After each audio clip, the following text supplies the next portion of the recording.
Ibu yang dimuliakan Allah, seorang bapak tua yang berwibawa pimpinan bangsa Quraisy sedang tawaf di Ka'bah menggendong seorang bayi yang baru dilahirkan.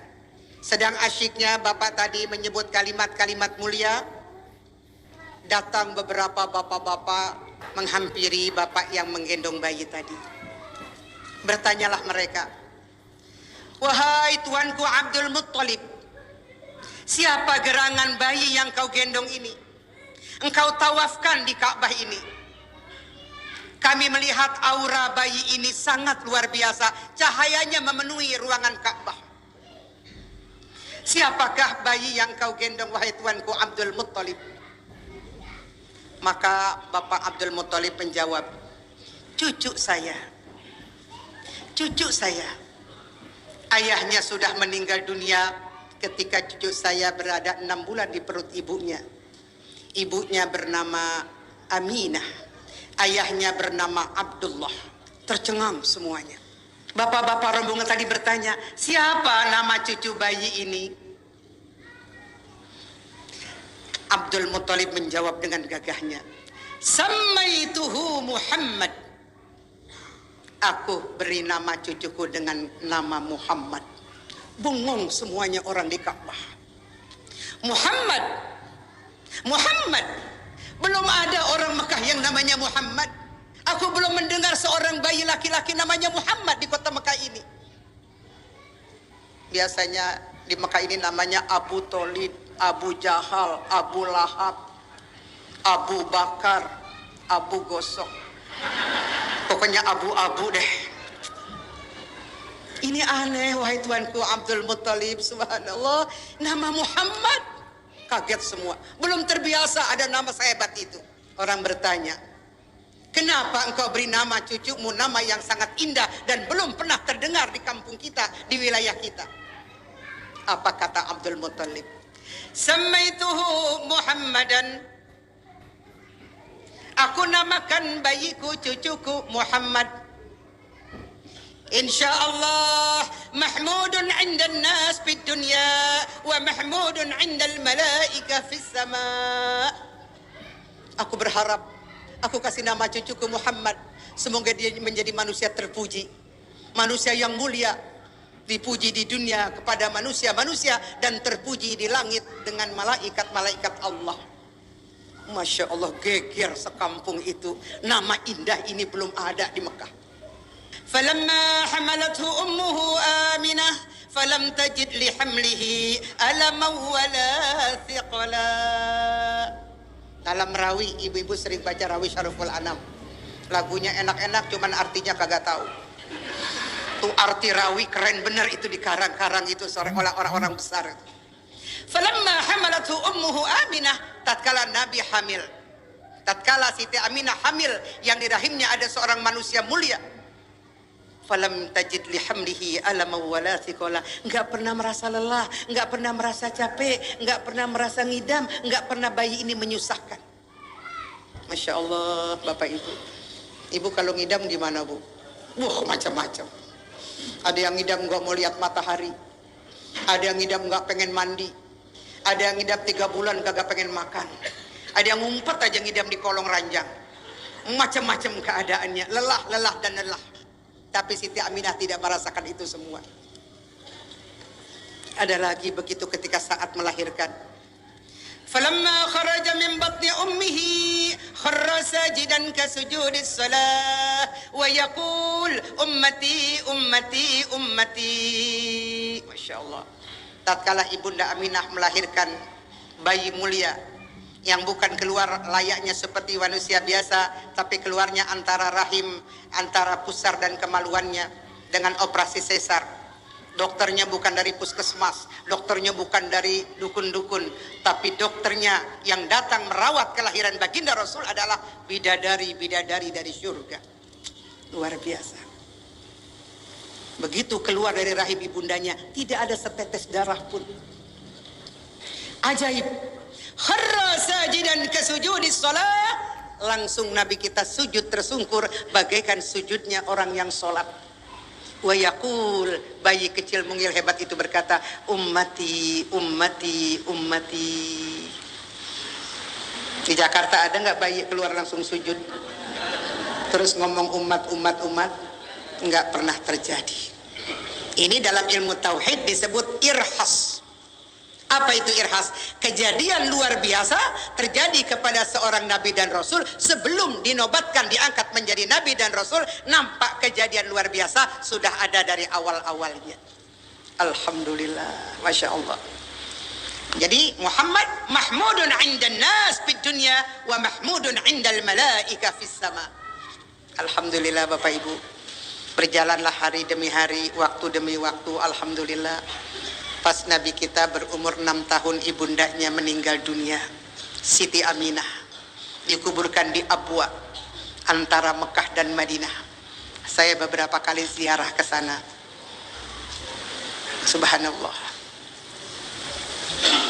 Umur 6 tahun Nabi ikut kakeknya Abdul Muttalib. Abdul Muttalib meninggal dunia, Nabi dipelihara oleh pamannya Abu Thalib. Umur 20 tahun Nabi diajak dagang ke negeri Syam, Suriah. Alhamdulillah, umur 25 tahun Nabi menikah dengan seorang wanita mulia, wanita kaya raya, wanita berwibawa, Sayyidatuna Khadijah binti Khuwailid. Umur 40 tahun Nabi diangkat menjadi Rasul oleh Allah dengan menerima wahyu yang pertama di Gua Hira, Iqra. Umur 50 tahun atau 51 tahun Nabi diangkat Isra wal Mi'raj. Umur 51 tahun ke 52 Nabi hijrah ke kota Madinah. 10 tahun membina di Madinah. Umur 60 tahun Nabi berangkat lagi ke Mekah, Fathu Mekah. Umur 62 tahun Nabi pulang ke Madinah. Pas umur 63 tahun Nabi kembali ke pangkuan Allah, kembali menghadap Allah. Kita semuanya membaca sejarah itu dengan baik sekali. Bapak Ibu yang dimuliakan Allah Subhanahu wa taala. Mari kita mengenang beliau. Bukan sekedar dengan marhabannya, bukan sekedar dengan memuja-muji suaranya, bukan sengaja memuja-muji bagaimana fisiknya, tapi banyak sekali pelajaran mahal yang bisa kita ambil dan tuntunan bagi kita semuanya, bahwa tidak ada yang lain kecuali la ilaha illallah Muhammadur Rasulullah. Terpatri mantap di dalam mulut kita, terpatri mantap di dalam hati kita, dan dengan itu insya Allah menghembuskan napas yang terakhir dengan menyebut kalimat la ilaha illallah Muhammadur Rasulullah dakhalal jannah. Begitu hebatnya Rasulullah Nabi besar Muhammad sallallahu alaihi wasallam. Ngomong-ngomong, pada rajin benar pergi maulid, emang udah pernah lihat Nabi? Belum. Udah pernah ngimpi Nabi? Belum. Udah pernah ziarah ke kubur Nabi? Alhamdulillah. Yang udah umroh, yang udah haji, Masya Allah. 5 juta umat Islam sedunia kemarin berhaji, termasuk saya ada di situ. Alhamdulillah. Semua mengucapkan assalamu alayka ya Rasulullah, assalamu alayka ya Habiballah, assalamu alayka ya Safiyallah, assalamu alayka ya Nurallah, assalamu alaikum warahmatullahi wabarakatuh, assalamu alayka ya Abu Bakrin Siddiq, assalamu alayka ya Umar ibn al-Khattab warahmatullahi wabarakatuh. Indahnya tempat itu, semua hamba nunduk di hadapan Allah, berziarah di makam Rasulullah sallallahu alaihi wasallam. Menetes air mata, nangis kalau kita berada di depan kubur Nabi. Malah ada jamaah saya nangisnya kenceng bener. Pas di luar saya tanya, ibu tadi nangis kenceng bener bu? Sedih ya bu, terkagum-kagum bangga. Bukan ustazah, kaki saya keinjak orang Arab. Itu pelajaran buat kita.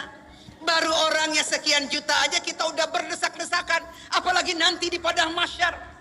Seluruh umat manusia dikeluarkan dari perut bumi. Malaikat 7 lapis langit keluar lebih banyak daripada umat manusia, duduk bersop-sop di padang mahsyar. Masya Allah, Masya Allah. 40 tahun duduk diri di padang mahsyar, telanjang bulat semuanya.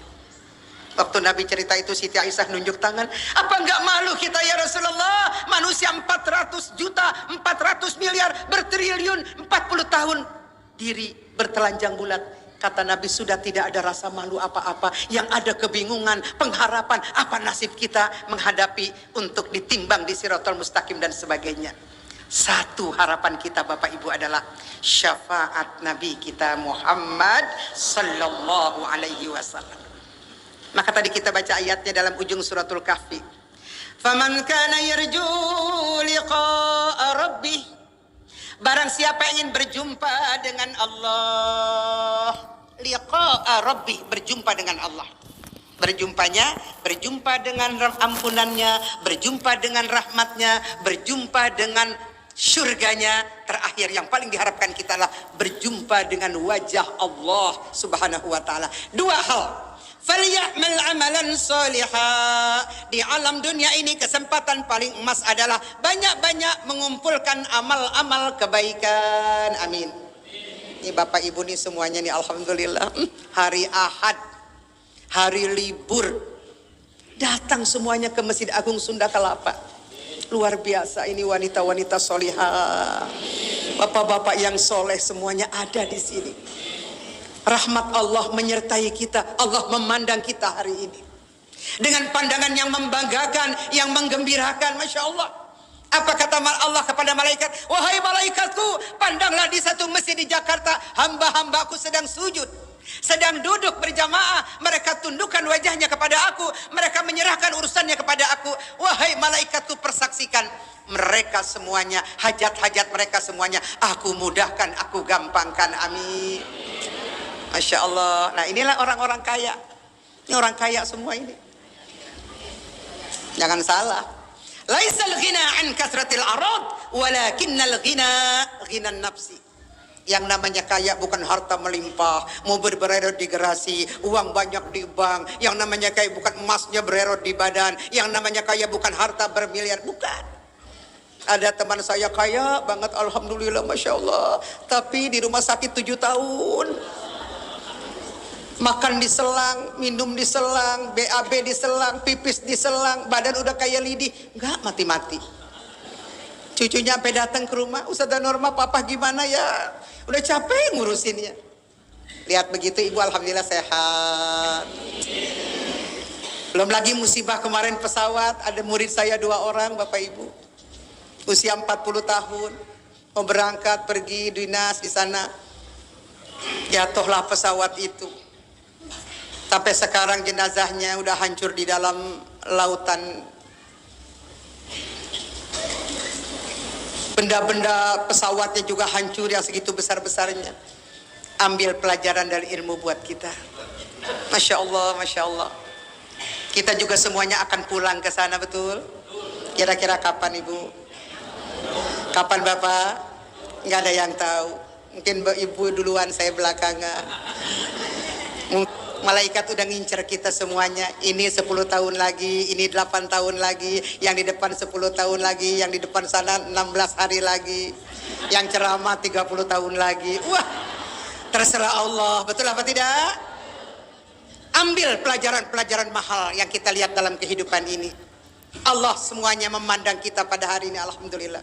Jadi siapa yang ingin berjumpa dengan Allah, berjumpa dengan rahmatnya, berjumpa dengan ampunannya, berjumpa dengan surganya, yang terakhir berjumpa dengan wajah Allah, tidak ada lagi yang lebih indah dari itu. Apa yang harus kita lakukan? Falyamal amalan sholihah. Yang pertama, perbanyak amal kebaikan.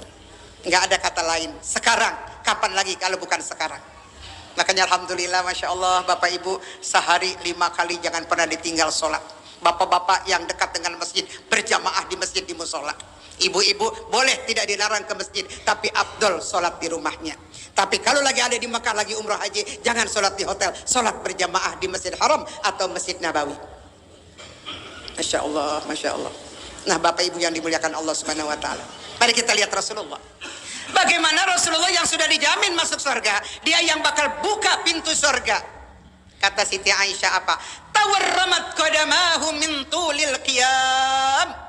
Sampai bengkak 2 dengkulnya, 2 betisnya. Kalau sholat itu lama, surahnya panjang. Masya Allah, khusyuknya bukan main.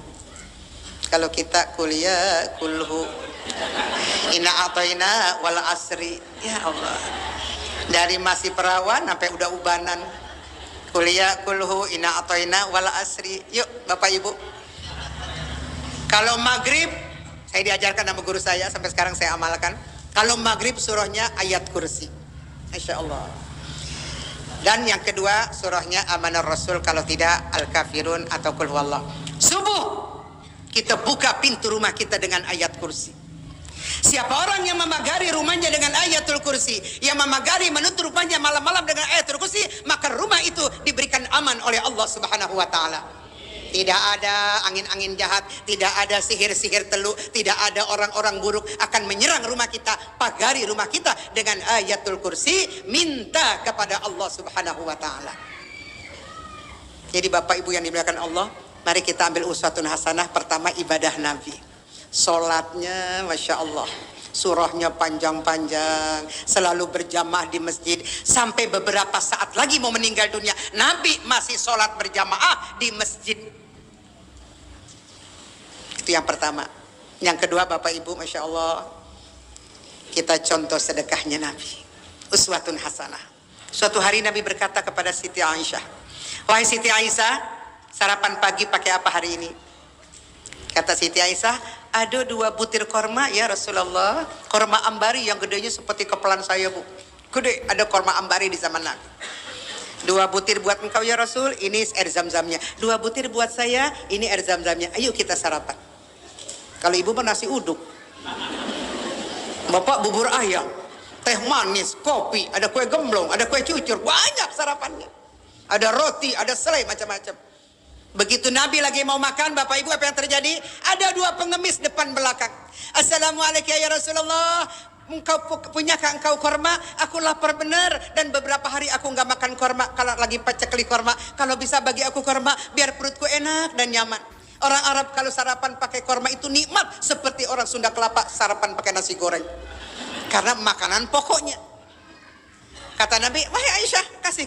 Yang buat sarapan saya kasih." Dikasih pengemis, air zam-zamnya dan kormanya.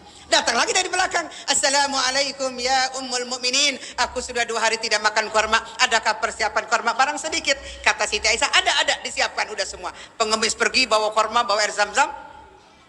Nabi bertanya, "Ya Ummul Mukminin, adakah tersisa buat kita sarapan?" "Habis ya Rasulullah. Sudah tidak ada apa-apa lagi." Apa kata Nabi? "Hayu pagi-pagi niat puasa sunnah." Nah dari sinilah keluar hadis membolehkan puasa sunnah niatnya pagi hari. Kalau puasa Ramadan wajib niatnya malam hari. Luar biasa. Adakah kita Bu sedekah kayak gitu Bu? Nggak ada. Nggak ada. Kita pergi ke Sunda Kelapa bawa duit 555.000. Datang petugas ngamal. Kata ibu, yang mana nih yang keluar? 500 kebanyakan, 50 kegedean, 5.000 yang keluar. Allahu Akbar. Keluarkan 5.000. Sedikit yang kita keluarkan. Tapi uang itu ngomong, dalam satu hadis dikatakan, "Kuntu saghiratan fakabbartani." Aku nilainya memang sedikit, cuman 5.000, 10.000, 100.000. Engkau sedekahkan untuk Islam, engkau sedekahkan untuk Allah, engkau sedekahkan untuk agama. Fakabbartani, maka aku jadi besar 700 lipat kali ganda yang kau keluarkan. Masya Allah. Bapak Ibu, catatan-catatan amalnya sudah lengkap, alhamdulillah. Pagi-pagi udah sedekah, udah duha, udah menangis, netes air mata, alhamdulillah. Itu yang akan membawa kita selamat. Rumah kita yang lebar, harta kita yang banyak, mobil kita yang cakep, besok meninggal dibawa apa enggak? Tuh yang tadi tuh yang 50.000, yang 100.000 disimpan oleh Allah akan menjadi cahaya di dalam kuburan kita. Falyamal amalan salihah, mengumpulkan amal-amal kebajikan sejak sekarang